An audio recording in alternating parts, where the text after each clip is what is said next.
पाकिस्तान के गुजरांवाला में संयुक्त विपक्ष की पहली रैली में पूर्व प्रधानमंत्री नवाज शरीफ ने पाकिस्तानी सेना और इमरान खान पर जमकर निशाना साधा। नवाज शरीफ ने आरोप लगाया कि पाकिस्तानी सेना ने उन्हें जबरदस्ती सत्ता से बेदखल कर इमरान खान को ताज सौंपा था। नवाज ने सीधे सीधे Pakistani army chief general Qamar Javed Bajwa और खुफिया agency ISI chief lieutenant general Faiz Hamid का नाम लिया। लंदन से वीडियो लिंक के जरिए गुजरांवाला में पाकिस्तान डेमोक्रेटिक मूवमेंट के पहले शक्ति प्रदर्शन में नवाज शरीफ ने सीधे तौर पर जनरल बाजवा का नाम लेते हुए पूछा कि किसने स्टेट के ऊपर एक अलग स्टेट बनाया, पाकिस्तान में 2 सरकारों के लिए जिम्मेदार कौन है। उन्होंने कहा कि यह सब पाकिस्तानी सेना के जनरल बाजवा कर रहे हैं। उन्होंने पाकिस्तानी सरकार और सेना को चुनौती देते हुए कहा कि अगर आप चाहें तो मुझे देशद्रोही करार दे सकते हैं, मेरी संपत्ति जब्त कर सकते हैं, मेरे खिलाफ झूठे मामले दर्ज कर सकते हैं, लेकिन नवाज शरीफ अपने लोगों के लिए बोलता रहेगा। उन्होंने ISI चीफ फैज हामिद का नाम लेते हुए कहा कि इन सब के पीछे उनका भी हाथ है। नवाज शरीफ ने इमरान खान सरकार पर भी जमकर निशाना साधा। उन्होंने कहा कि पाकिस्तान तहरीक इंसाफ की सरकार काम करने में विफल साबित हुई है। पाकिस्तान के लोग सरकार की अक्षमता का भुगतान कर रहे हैं। उन्होंने सवाल किया कि अदालत द्वारा सजा दिए जाने के बावजूद एक तानाशाह क्यों भाग गया, जबकि एक जननेता को दोषी साबित किया जा रहा है। नवाज शरीफ ने पाकिस्तानी सेना से सवाल पूछा कि निर्वाचित प्रधानमंत्रियों को अपने 5 साल के कार्यकाल को पूरा करने की इजाज़त क्यों नहीं दी जाती है। उन्होंने कहा कि प्रधानमंत्री के रूप में हमने विकास के बहुत सारे काम करवाए थे, प्रगति भी की थी, लेकिन इस सरकार ने सब कुछ बर्बाद कर दिया। आपको बता दें, नवाज शरीफ 3 बार पाकिस्तान के प्रधानमंत्री बन चुके हैं, लेकिन तीनों बार वे अपने 5 साल का कार्यकाल पूरा नहीं कर सके। उन्होंने खुद को देशद्रोही साबित किए जाने पर भी आपत्ति जताई थी। उन्होंने कहा कि यह पहली बार नहीं है कि सैन्य तानाशाहों ने देश के जननेताओं के लिए ऐसे शब्दों का इस्तेमाल किया है। उन्होंने कहा कि मुझे इसलिए हटाया गया क्योंकि मैं देश के कानून और संविधान की बातें करता था। उन्होंने सवाल पूछा कि देशभक्त कौन है, संविधान को नष्ट करने वाले जिन्होंने देश को 2 हिस्सों में तोड़ दिया। उन्होंने CPEC के पूर्व चेयरमैन असीम सलीम बाजवा पर भी निशाना साधा। नवाज ने कहा कि भले ही उन्होंने चेयरमैन और प्रधानमंत्री के सूचना सहायक के पद से इस्तीफा दे दिया है, लेकिन वे अभी तक आय से अधिक संपत्ति के किसी जांच का सामना क्यों नहीं कर रहे हैं। नवाज ने कहा कि नेशनल अकाउंटेबिलिटी ब्यूरो को दावों की जांच करनी चाहिए। उन्होंने आरोप लगाया कि NAB सरकार के इशारे पर काम कर रहा है। जस्टिस काजी फायजी साहब और उनके अहले खाना के साथ होने वाली नाइंसाफी का कौन जिम्मेदार है? इस मीडिया की जुबानबंदी का कौन जिम्मेदार है? सेनेट के इंतखाबात पर डाका डालने का कौन जिम्मेदार है? इलेक्शन से पहले जोड़ तोड़ और हॉर्स ट्रेडिंग का कौन जिम्मेदार है? सहाफियों को अगवा करके तशद्दुद करने का कौन जिम्मेदार है? इमरान नियाजी की इस नाइल हुकूमत की तबाहकारियों का कौन जिम्मेदार है? जनरल कमर जावेद बाजवा साहब, ये सौगात आप ही की दी हुई है। आप ही इस मुसीबत की मारी कौम की परेशानियों का मूजिब है। जनरल कमर जावेद बाजवा साहब, आपने हमारी अच्छी भली चलती हुकूमत को रुखसत करवाया और मुल्क और कौम को अपनी ख्वाहिशात की बीन चढ़ाया। मेंबरान पार्लियामेंट की खरीदो फरोख्त, जिससे हम अरसा दराज से जान छुड़ा चुके थे, दोबारा आपने शुरू करवाई। जजों से जोर जबरदस्ती से फैसले आपने लिखवाए। इंसाफ करने के जुर्म में जस्टिस शौकत अजीज सिद्दीकी और काजी फाइज ईसा के खिलाफ तमाम इक़दाम आपके इमाम पर किए गए। आपने इलेक्शनों में अवाम के इंतखाब को रद्द करके अपनी मर्जी का नाअहल टोला इस कौम पर मुसल्लत किया।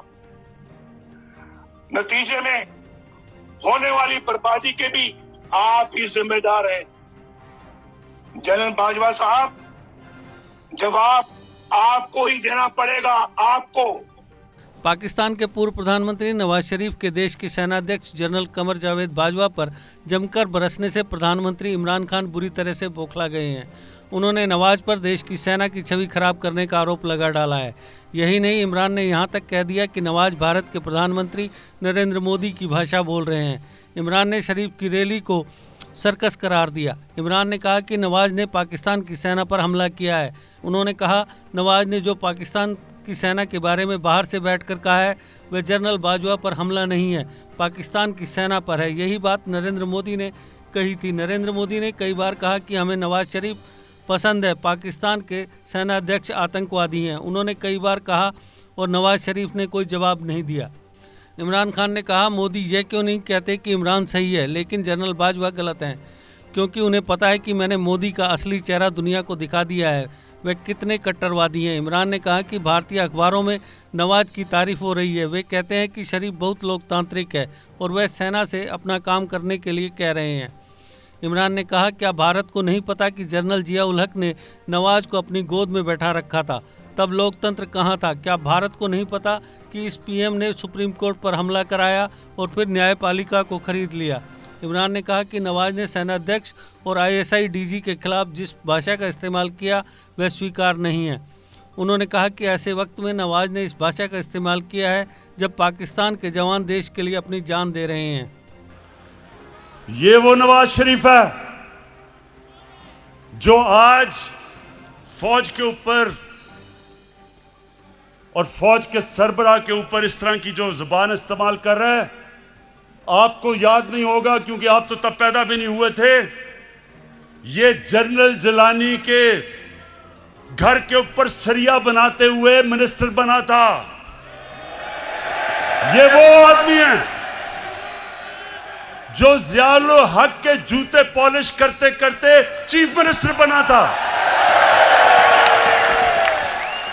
ये वो आदमी है जिसने जनरल दुरानी आईएसआई के जब चीफ थे, पीपल्स पार्टी के खिलाफ जब इलेक्शन हुई तो मिरान बैंक से इसने करोड़ों रुपया लिया था इलेक्शन लड़ने के लिए।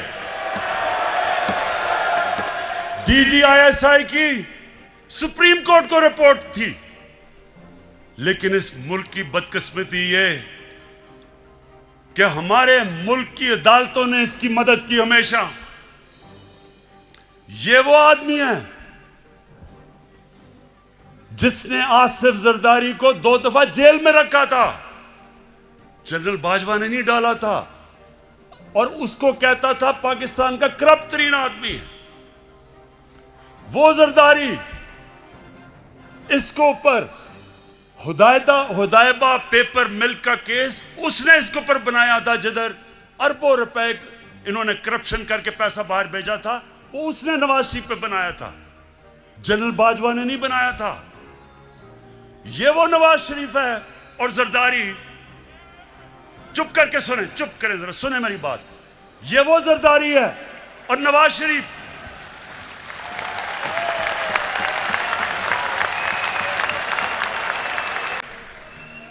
इसके ऊपर, इन दोनों के ऊपर एक किताब निकली थी, उसका नाम था कैपिटलिज्म्स अकिलीज हील।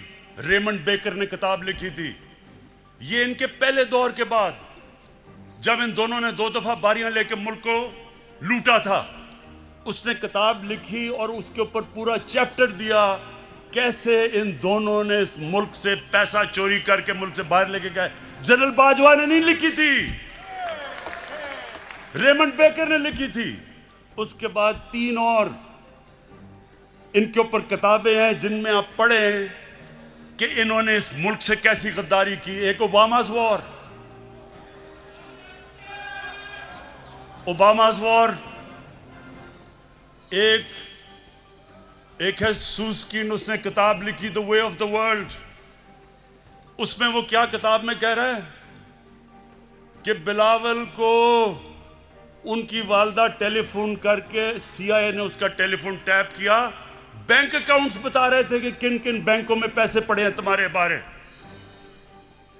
जो बाहर, अब जरा गौर से सुने मेरी बात, क्योंकि मैंने बाहर एक केस लड़ा हुआ है,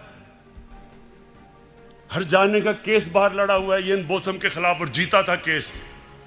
वहां सुने वहां क्या होता है, वहां जब आप कोई किताब लिखते हैं, 4 किताबें मैंने बाहर पब्लिश करवाई हैं, एक एक लफ्ज एक एक लफ्ज उस किताब में आप लिख नहीं सकते। वकील बैठता है और देखता है कि क्या आप साबित कर सकते हैं चीजें, नहीं तो आप कोई किताब नहीं बाहर लिख सकते, क्योंकि इतने सख्त कानून है वहां। तो जो इनके ऊपर चीजें लिखी हुई हैं, एक गोस्ट वॉर्स है, एक और किताब, उसमें लिखता है कि नवाज शरीफ अमेरिकनों को कह रहा है कि अपने फौज यहां ले आओ। वो अपनी फौज से डरा हुआ था, अमेरिकी फौज को कह रहा था कि मुझे प्रोटेक्शन दो। उस किताब में लिखा हुआ है। सो ये वो लोग हैं, ये वो लोग हैं, ये अपना चोरी किया हुआ पैसा बचाने के लिए ये इस मुल्क को बेच सकते हैं। इनका तो पैसा खुदा है। इन्होंने जो इस मुल्क से किया है वो मीर जाफर और मीर सादिक ने अपनी कौमों से किया हुआ था। पहले अपनी जात के लिए, अपने फायदों के लिए उन्होंने अपनी कौमों को गुलाम बनाया था। ये जो बाहर बैठ के इसने पाकिस्तानी फौज के ऊपर ये हमला जनरल बाजवा पे नहीं है, ये पाकिस्तानी फौज पे हमला है।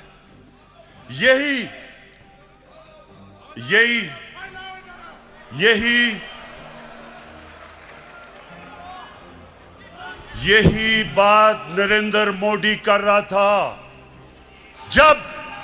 जब नरेंद्र मोदी ने बार बार स्टेटमेंट्स दी कि हमें नवाज शरीफ पसंद है, लेकिन हमें जो पाकिस्तान का आर्मी चीफ है वो दहशतगर्द है, वो बार बार ये कहता था और नवाज शरीफ चुप बैठा हुआ था। मुझे क्यों नहीं नरेंद्र मोदी कहता कि इमरान खान ठीक है लेकिन जनरल बाजवा गलत है? वो क्यों नहीं कहता? क्योंकि उसे पता है कि मैं हिंदुस्तान की असल दुनिया में नरेंद्र मोदी की शक्ल दिखाई है दुनिया में कि कितना बड़ा इंतहा पसंद है ये। सो ये जो आज इसको हिंदुस्तान अखबारों के अंदर जो तारीफें हो रही हैं नवाज शरीफ की, बड़ा जी जमहूरी आदमी है, ये फौज को कह रहा है कि अपना काम करो क्योंकि नवाज शरीफ जमहूरी है। क्या हिंदुस्तान को नहीं पता कि जब जनरल जिया ने इसको गोद में बिठा के मुंह में दूध की चूसनी लगाई थी इसके मुंह में, तब इसकी जमहूरियत? क्या हिंदुस्तान को नहीं पता कि ये वो वजीर आजम है जिसने डंडों से सुप्रीम कोर्ट के ऊपर हमला करवाया था? और फिर जुल्म देखें कि बाकी जुडिशरी को ब्रीफ केस दे के खरीदा था। ये वो नवाज शरीफ है जो आज बड़ा जमहूरी बन रहा है। ये वो नवाज शरीफ है जो टेलीफोन कॉल करके कहता था जस्टिस क्यूम इसको 3 साल नहीं बेनजीर को 5 साल सजा दो। ये वो है आदमी, ये वो है जो पिछला नैब का चेयरमैन कमर जमान जैसा करप्ट आदमी उसको चेयरमैन बना के अपने केस बंद करवाए।